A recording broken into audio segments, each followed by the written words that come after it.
शंकर भगवान को बेलपत्र चढ़ी हुई वापिस चढ़ सकती है, पर किसी भी देवता पर कोई फूल पुष्प आपने चढ़ाया, कोई पुष्प आपने चढ़ाया, ठंड का समय है या बारिश का समय है, पुष्प जो चढ़ाया हो सकता है कि मुरझाया नहीं हो। होता है ना ऐसा कभी कभी कि पुष्प मुरझाया नहीं हो, या उसमें ताजगी हो, सुंदर दिख रहा हो, बहुत अच्छा हो। और वो पुष्प चढ़ा हुआ तुमने अगर एक बार उठा लिया, उतर गया, उतरने के बाद फूल कितना भी सुंदर हो, फूल कितना भी ताजा दिखे, पर वो देवता को समर्पित नहीं हो सकता।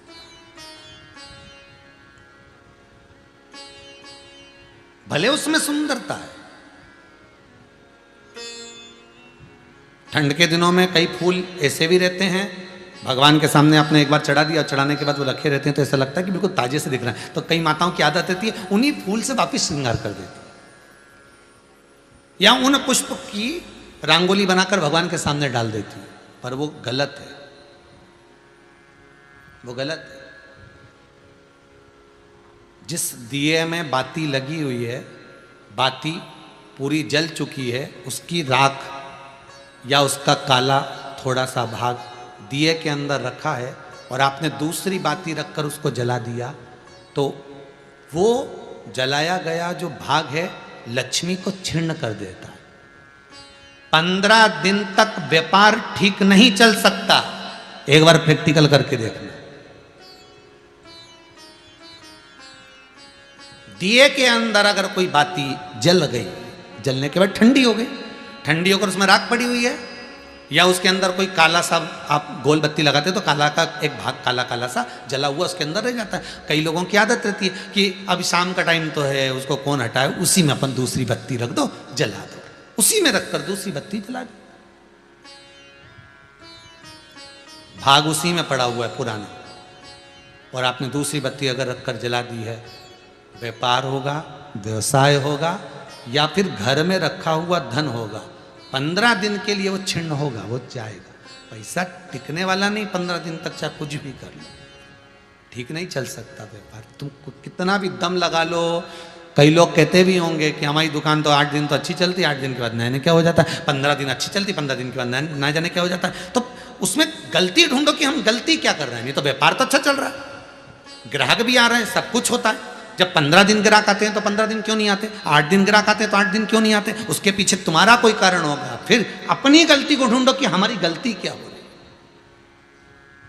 या तो बहुएं या सास या घर में रहने वाला कोई व्यक्ति या घर के बच्चे दिए में दिया रखकर जला देते हैं, मतलब उस बाती को फिर रखकर जला दिया, तो अब उसको तो तुम्हें भोगना है।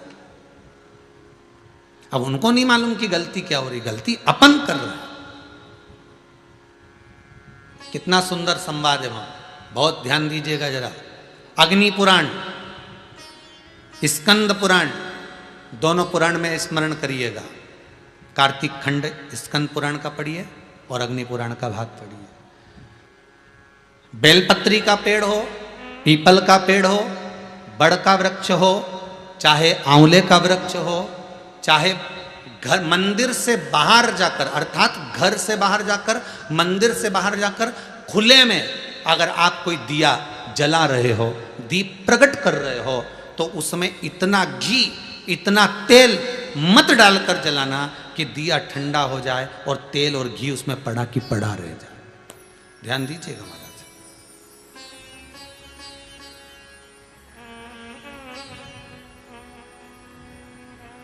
कई बार आपके साथ में भी हुआ होगा, आप दशा माता की पूजन करने गए हो, या पीपल की पूजन करने गए हो, या वृक्ष की पूजन करने गए, आंवले की पूजन करने गए, बेलपत्री का पूजन करने गए। तुमने तो दिए में घी डाल लिया ज़्यादा, बत्ती भी लगा दी तुमने, और इस भाव से लगाई कि जलेगा थोड़ी देर तक, और मालूम पड़े तुम्हारी पूजन हुई, हवा का वेग आया, दिया ठंडा हो गया और उसमें घी पड़ा रह गया, उसमें तेल पड़ा रह गया। महाराज, जिस व्यक्ति ने दिया लगाया है, जिस व्यक्ति ने दीप लगाया हुआ है, और अगर वो कुंवारी अवस्था में है तो अकेला शरीर का कष्ट भोगता है, और अगर उसकी शादी हो गई होती है तो पति और पत्नी दोनों को शरीर का कष्ट भोगना पड़ता है। कहीं कमर दुखेगी, कहीं घुटना दुखेगा, कहीं पीठ दुखेगी, आंखों में जलन होगी, कहीं ये सिर का जो गले का भाग होगा, कान के पास का ये दुखना चालू हो जाएगा, ये पीछे का भाग दुखेगा। तो कई डॉक्टरों को दिखाओगे, इलाज देखो जरा क्या, सब हमें जांच कर लो, जांच में तो कुछ भी नहीं निकल रहा, दवाई भी खाते हैं, थोड़े दिन आराम लगता है, फिर वैसे हो जाता है। कारण निकालना है तो कारण ढूंढो कि हमारे पुराण क्या कर रहे हैं। कारण हमने खुद उत्पन्न करा है कि किसी वृक्ष की पूजन करी, उसमें तेल घी की मात्रा इतनी बढ़ा दी कि हम तो जब तक बैठे दिया जल रहा था, उठ के गए, हवा लगी, दिया ठंडा हो गया, और उसमें जितने समय तक वो घी और तेल पड़ा हुआ है, 15 मिनट, 10 मिनट, 25 मिनट, 50 मिनट, 1 दिन, 2 दिन, 4 दिन, तो वो बार बार पलट पलट कर वो स्वास्थ्य को खराब करेगा ही, चाहे कुछ भी कर लो, कितनी भी जांच करो, कितनी भी जांच कराओ। फिर तुम अपने हॉस्पिटल में जाओ, जांच कराओ, लिख दी हमने तो कि इसकी जांच कराओ, ने उसकी जांच कराओ, पर उसको गलती ढूंढो कि अपन क्या गलती कर रहे हैं, गलती किस जगह पर हो रही है। आप आए नहीं और सुबह हो गई, मेरी पूजा की थाली धरी की धरी, क्यों नहीं आए, किस लिए? इसलिए नियम है, मंदिर के अंदर जो दिया लगता है वो भरा हुआ लगता है। कैसा लगता है? भरा हुआ लगाइए, क्योंकि उसमें हवा नहीं लगेगी, वो पूरा जलेगा। जितनी देर तक जलेगा उतनी देर तक सुख समृद्धि शांति देता है।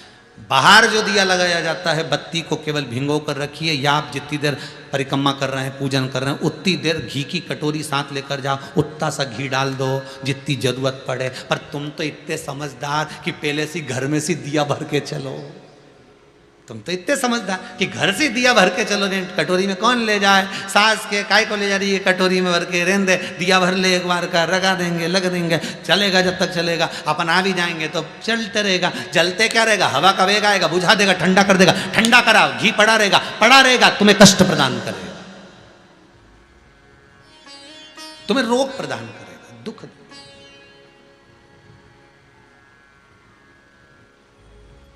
जो समझदार माताएं होती हैं ना, जो समझदार लोग होते हैं ना, वो बाहर जब भी पूजन करने जाते हैं तो प्रयास करते हैं कि घी का दिया लगा रहे हैं ना, तो उसमें प्रयास करते हैं कि आते आते उसमें कपूर का टुकड़ा पटक देते हैं। जो चतुर होते हैं आते आते क्या करते हैं, दिए के अंदर कपूर का टुकड़ा पटक देते हैं। कपूर का टुकड़ा पटक मतलब अपनी पूजन वूजन सब हो गई, अब अपन जाएंगे, बाहर निकलेंगे, जब तक कपूर में इतनी दम होती है कि वो उस बत्ती को पूरे को जला सकता है, वो घी को भी पूरा जला सकता है। तो इतना सा कपूर का टुकड़ा उसमें पटक के और आ जाते हैं, जिससे वो पूर्ण जल जाए, पूर्ण तरह से हो जाए, उसकी पूर्णता रहे। शिव जी कह रहे हैं ये पुत्र मेरा नहीं है, तुम इसको समुद्र में डाल दो। नहीं, समुद्र में नहीं डाल सकती, मैंने इसको गोदी में लिया, मेरे पुत्र है, इसको मैं रखूंगा। शंकर भगवान ने समझाया, पार्वती नहीं मानी, बहुत समझाया, नहीं मानी। आखिरी में पार्वती ने समुद्र में फेंक दिया, हिरण्याक्ष ने उसको झेल लिया, पालन करा, उसका नाम अंधकासुर। हिरण्याक्ष को वराह भगवान ने मार दिया, अकेला पड़ गया। तब करा, साधना करी अंधकासुर ने, ब्रह्मा जी से वर मांगा कि मुझे वर दीजिए कि मेरे प्राण न छूटे। ब्रह्मा जी ने कहा ऐसा हो नहीं सकता कि प्राण न छूटे, जन्मे हो तो मरना तो पड़ेगा, संसार की रीत है, आए हो तो जाओगे, बस इतना है कि जितनी जिंदगी को अच्छे से जी सकते हो जी लो, मरना तो है, आया हो तो जाना ही पड़ेगा। अपने जीवन को खुश होकर जी लो, अपने जीवन को।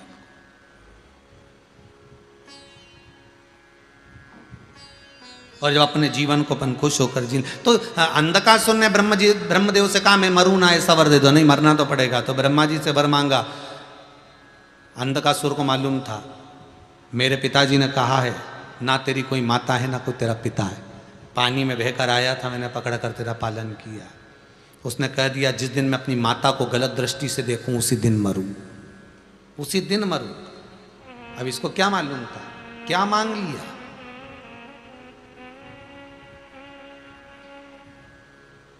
मांगने का भी तरीका होता है भगवान से कि हम क्या मांग रहे हैं। एक व्यक्ति, दो व्यक्ति थे, दो मित्र, दोनों भगवान शंकर के पास गए, भोलेनाथ जी कृपा कर दो। शंकर जी ने कहा मांगो क्या चाहिए।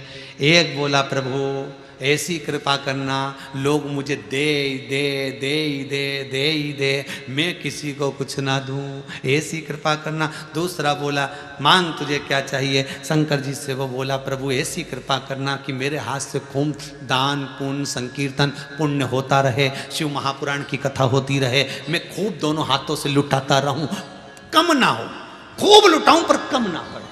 शंकर जी ने कहा तथास्तु। जिसने मांगा था कि मुझे लोग दे ही दे दे ही दे, वो 3 बत्ती चौराहे पे मांग रहा भीख, उसे लोग दे ही रहे दे ही रहे दे ही रहे, भिखारी बन गया। और जिसने कहा था मैं दोनों हाथों से लुटाऊं, वो भगत बन गया। भगवान दे भी रहा है, वो लुटा भी रहा है, उसकी कृपा। मैं मरूं ना तो क्या, मरना तो पड़ेगा, मृत्यु निश्चित है, जाना तो पड़ेगा, ठीक है। माता को गलत दृष्टि से देखूं तब मरूं, ठीक है। इसके मन में आने के बाद विचार आ गया कि मैं विवाह करना चाहता हूं, कोई सुंदर कन्या हो तो ढूंढ कर लाओ। अब सुंदर कन्या ढूंढने के लिए जा रहे हैं, तो सुंदर जो कन्या थी किसी ने आकर कह दिया उसको तो शंकर जी ले गए, उसको शिव ले गए। जो सुंदर थी वो तो ओघड़दानी के पास में, ओघड़ी के पास में। ओहो, फिर अब जब वो शंकर जी के पास में है तो उसको लाना तो मुश्किल है। अंधकासुर ने कहा कि मैं इतना सुंदर और शंकर क्या लागे मेरे आगे, तो चलो मैं चलता हूं। जो गए माता जगत जननी जगदम्बा पार्वती के सम्मुख में, जो पहुंचे माँ आद्य शक्ति, माँ दुर्गा भवानी, माँ जगत जननी का जो प्रतिबिंब, जो स्वरूप देखा, अंधकासुर को लगा कितनी सुंदर है, पर जान नहीं पाया कि यही तेरी जननी है, यही माता है, इसने तुझे लाड लड़ाया है, स्नेह करा है, प्रेम करा है पुत्र की तरह, यही तेरी माता है।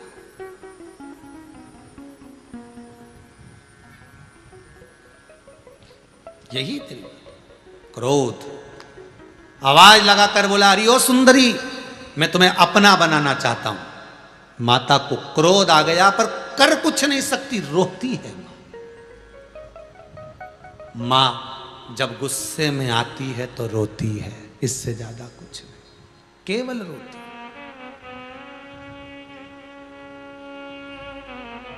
आंखों से अश्रु बहता, क्या बोले वो, क्या बोल सकते।